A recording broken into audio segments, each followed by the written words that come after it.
नमस्कार साथियों, सूर्य नगरी यूनिक लॉ क्लासेस के यूट्यूब चैनल पर मैं डॉक्टर उर्मिला राठी आपका हार्दिक स्वागत और अभिनंदन करती हूँ। बात कर रहे हैं हम लोग किसकी? हम बात कर रहे हैं आज एक फिर नए केस की। केस का नाम है Pritam Singh versus state of Bihar 1950, जो जुड़ा हुआ है एफआईआर से।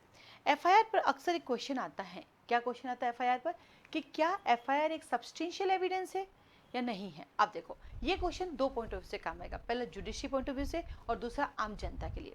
आम जनता क्या करती है? एफआईआर में बड़ा चढ़ा के बातें लिखती है। उनको लगता है कि जब कभी भी कोर्ट में ये मैटर आएगा तो हमारी एविडेंस में यूज हो जाएगा। जबकि मैं आपको क्लियर कर देती हूँ कि एफआईआर में लिखी गई बातें एविडेंस नहीं होती है। बिल्कुल जुडिशरी के लिए भी एक क्वेश्चन है कि एफआईआर में जो बातें लिखी जाती है वो आपका सब्सटेंशियल एविडेंस नहीं होता है।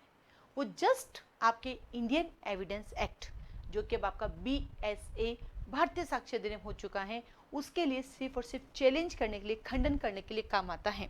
तो क्या कहेंगे? FIR substantial piece of evidence नहीं है। क्या कहा? ये आपका सारवान साक्ष्य नहीं है। ये आपका प्री का सवाल है।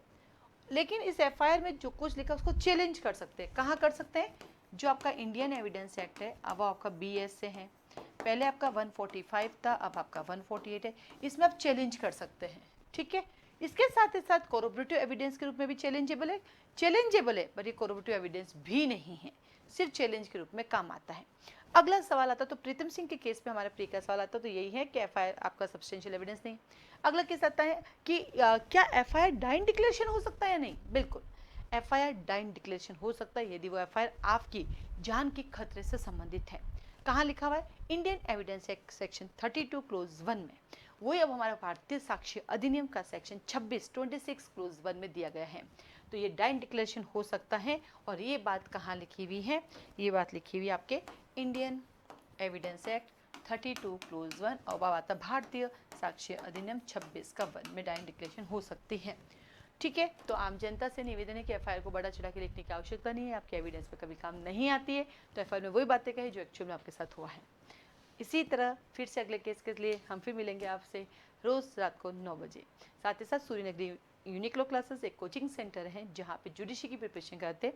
इंडिया की सारी judiciary plus ADJ plus APO के सेलेक्टेड सब्जेक्ट्स को लेके भी कोचिंग करते हैं। टेस्ट सीरीज, मेन एग्जाम की टेस्ट सीरीज, इंटरव्यू क्लासेस सब कुछ अवेलेबल है। ऑफलाइन ऑनलाइन दोनों अवेलेबल है। 2 वे कम्युनिकेशन है और रिकॉर्डेड लेक्चर भी अवेलेबल है। क्लास से रिलेटेड कोई भी जानकारी चाहिए तो मुझे कॉल मैसेज कर सकते हैं।